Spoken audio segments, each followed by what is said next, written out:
ආයිබෝවන් අද සුවිශේෂී දවසක්. ඔබ පසුගිය ටිකේ කතා වුණ පොලිස් නීතිඥ ගැටුමේ නීතිඥ අද දකින්න ලැබුණා. ඇත්තටම බලන්න ඔහු කරපු දේ දවස් කිහිපයක් හැංගිලා ඉඳලා පොලිසියෙන් හොයාගන්න බැරි වුණා. කොහොම හරි අද උසාවියට ඇවිල්ලා අප අරගෙන යන්න ගියා. ඇත්තටම මේ ප්‍රශ්න දිහා මේ සලකා බලද්දී අගතියටපත් වුණේ ඇත්තටම පොලිස් නිලධාරියා. අපි පොලිස් නිලධාරියා නීතිඥයට ගැහුවා කිව්වට අපි දැක්කේ නැහැ. නමුත් හැබැයි අපිට දැකින විදිහට දැනෙන විදිහට අපි ඒ අධ්‍යයනය කරපුවාම පැහැදිලිව පෙනෙනවා පොලිස් නිලධාරියා නීතිඥයට ගහලා නැහැ කිසිසේත්. ඉතින් එහෙම වැරද්දක් නැතුව තියෙද්දි පොලිස් නිලධාරියා සිරගත වුණා. අපි දැක්කා නීතිඥයා හැංගිලා හිටියා බයි. හැංගිලා හිටියා දැන් ඇවිල්ලා අපත් තරන් ගියා. ඉතින් ගැටලුව තියෙන්නේ මම කල්පනා කරලා බැලුවේ නීතිය හැමෝටම සමානයි කියනවා. මේ ප්‍රශ්නේදී අපි උත්තරීතර අධිකරණයට ගරු කරනවා. හැබැයි අපිට ප්‍රශ්නයක් තියෙනවා නීතිය සමානද කියලා. මොකද වන්නේ නායකට එක නීතියක් අර අසරණ පොලිස් කොස්තාපලට එක නීතියක්.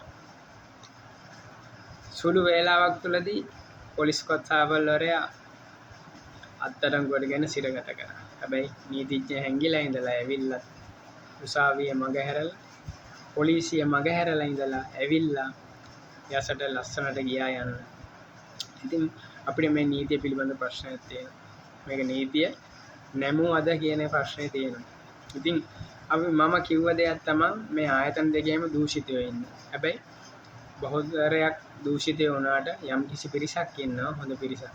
ඉතින් ඒ අතරේ පොලිස් නිලධාරියාගේ ප්‍රශ්නේදී අපි හැමෝම මිනිස්සු ජනතාව එක පැත්තක් ගත්තා. ඉතින් මේ නීතිඥයා කියාගත්ත ඒ බුද්ධියක් නැති පුද්ගලයාට හැමෝම අකමැත්ත ප්‍රකාශ කරා. ඉතින් ඒක තමයි ඇත්ත. නමුත් අද මම දැකපු දෙයක් තමයි මම ඔය කියපු දෙයක් ඔය පොලිසියට වැඩිය නීතිඥයෝ කියන්නේ හොරු. ඇත්තටම මට ඒක අද පැහැදිලි වුණා. මොකද අර වන්නේ නායක කියාගත්ත ඒ පුද්ගලයා වෙනුවෙන් පෙනී සිටපු නීතිඥයෝ කියපු කරපු දේවල්. ඊයේ දින 12ත් කතා කර 12ත් කියන්නේ හෙන්චයියා. ඇත්තටම ලැජ්ජයි කුජීතයි මේ සිදුවීම. අද කතා කරනවා කොච්චර සාධාරණීකරණය කරනවද මේ නීතිඥ උණුහරුපෙන් බනින්නේ පොලිස්පතිට යන්තරෙන් දානම් මනම් දැක්කනේ කතා කරපු විදිහ. එහෙම අපිට කතා කරන්න පුළුවන්. නමුත් එහෙම කතා කරන ක්‍රමවේදයක් නැහැ. උණුහරුපගේ කිය සදාචාරයක් කිසිම සාර ධර්මයක් නැති පුද්ගලයෝ. ඉතින් ඔය නීතිඥ වෘතේ ඉන්නේ හොරු වැඩිපුරම සහ උන්ට අපි අර මේ හඳුන්වනවා කාක්කෝ කියලා. ඉතින් අර මේ අහුවෙන්නේ කොතනද අහුලන් කන ඕනම ජරාවක්. ඒ වගේ જાතියක් තමයි ලෝයස්ලා කියන්නේ. ඒකට හොඳ උදාහරණයක් මම මේ ඔයාලට ඔබලාට මගේ group මේ මගේ YouTube එකට ගියපුවම බලන්න පුළුවන් මේ යෝල් ලංකා ගනුදෙනුමේ ඔන්න ඔය වගේ සම්බන්ධව ප්‍රශ්නයක් කළා තියෙනවා.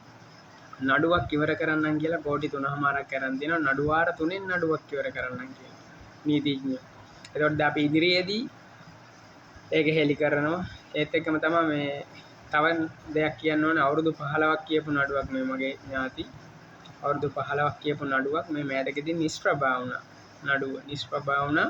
ඒකට හේතුව තමයි ඒ නීතිඥ ගැහණු කෙනෙක් ඒ නඩුවට ඉදිරිපත් කරන්න තියෙන ડોකියුමන්ට් සහ ඒ නඩුවට සහභාගී වෙන එක නවත්තලා හැබැයි අවුරුදු 15ක් තිස්සේ නඩු ගාස්තු අරගෙන තියෙනවා. ඉතින් ඒක මේ හරි අසරණ නඩුවක්. මොකද හේතුව ගොවි ප්‍රශ්නයක්. ගොවි කුඹුරකට යන පාරක් සම්බන්ධ ප්‍රශ්නයක්. ඉතින් ඒ වගේ එහෙම අසරණ කරන ඒ නීතිඥයෝ කියන. එතකොට ඒ ප්‍රශ්නේදී ඒ ගොවි ප්‍රශ්නේදී ඒ අත යටින් මුදලක් අරගෙන හෝ ඒ මොනවා හේතුවක් මත ඒ කරපු ඒ වැඩේට සම්බන්ධ ඒ ලෝයගේ නම එළියට දානවා ඉදිරියේදී.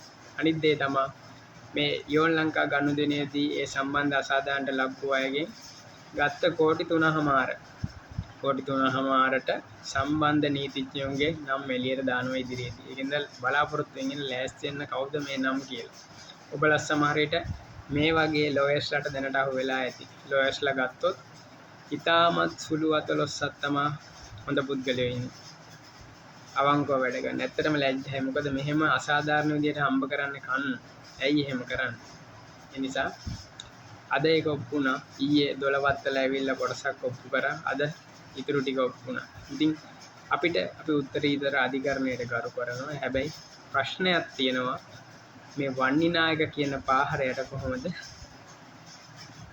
අප හම්බුනේ කියන එක. ඉතින් ඒක ප්‍රශ්නයක්.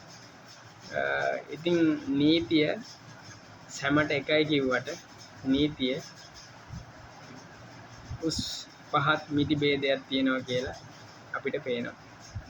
ඉතින් ඒක හැමෝටම දන්න කරුණ, හැමෝම දකින දෙයක්. ඒක වෙනස් වෙන්න ඕන. ඒ නිසා අපි බලාගෙන ඉන්න මොකද්ද වෙන්නේ කියලා. දැන් පොලිස් නිලධාරියා උඩට එක දේවල් පටලන්න උත්සාහ කරනවා අපිට මාධ්‍ය දකින්න තියෙනවා. හැබැයි එහෙම කරන්න උත්සාහ කරොත් ලොකු පෙරලියක් වෙයි. ඒ නිසා ඒවට ඉඩ තියන්න එපා. ඒවට උත්සාහ කරන්න එපා. උත්සාහ කිරීමෙන් වෙන්නේ මිනිස්සු කුපිත වෙන එක. මිනිස්සු කුපිත වුණොත් ඔය එක නීතියකටවත් මිනිස්සු වළක්වන්න බෑ. ඒක නිසා හැම දෙයකටම වැඩි ප්‍රජාතන්ත්‍රවාදයේ ජනතාවගේ පාලනය හරි ලොකුයි. ඒ නිසා ජනතාව තමයි වැද්දෝ. ඔය අපි කවුරු වැද්දෝ කියලා හිතාන හිටියන් ජනතාව තමයි වැද්දෝ. ඒ නිසා නීතිය කියන එක හරියට ක්‍රියාත්මක කරන්න. ඉදිරියේදී ඔය මම කියපු නඩු දෙක සම්බන්ධව ඒ පැහැර හැරපු ඔය මම දැක්කපු දෙකක් පැහැදිලිව ඒ දෙකේ නීතිඥයන්ගේ නම් එළියට දානවා. ඒකට බලා ගන්න පුළුවන් කවුද මේ කට්ටිය කියලා. එහෙම පිරිසක් ඉන්නේ. ඉතින් අපි බලාගෙන ඉන්නවා මේ නීතිඥ පොලිස් ගැටුමේ අපේ පොලිස් පොඩ්ඩාට වෙන සාධාරණය ගැන. ඒක නිසා ඒකට අසාධාරණයක් වුණොත් ඒ පිළිබඳව නැගී සිටින්නත් බලාගෙන ඉන්නවා. ඒකට ලොකු පිරිසක් ඒ වෙනුවෙන් නැගී සිටී. ඒ නිසා එහෙම වෙන්න දෙන්න එපා. නීතිය හරියට ක්‍රියාත්මක. අපි විශ්වාස කරනවා මේ රජයේ උත්තරීතර අධිකරණේ ඒ වගේම පොලිස් ප්‍රති හරියට නීතිය ක්‍රියාත්මක කරයි කියලා. ඒ නිසා නැවත වරක් නීතිය හරියට ක්‍රියාත්මක කරන්න. මොකද නීතිය හරියට ක්‍රියාත්මක කරේ නැත්නම් මිනිස්සු කුපිත වෙනවා. මිනිස්සු කුපිත වුණොත් ඒහි ප්‍රතිඵලය භයානකයි. ඉතින් මේ දේවල් වලට යන්න දෙන්න එපා. බොහොම ස්තුතියි.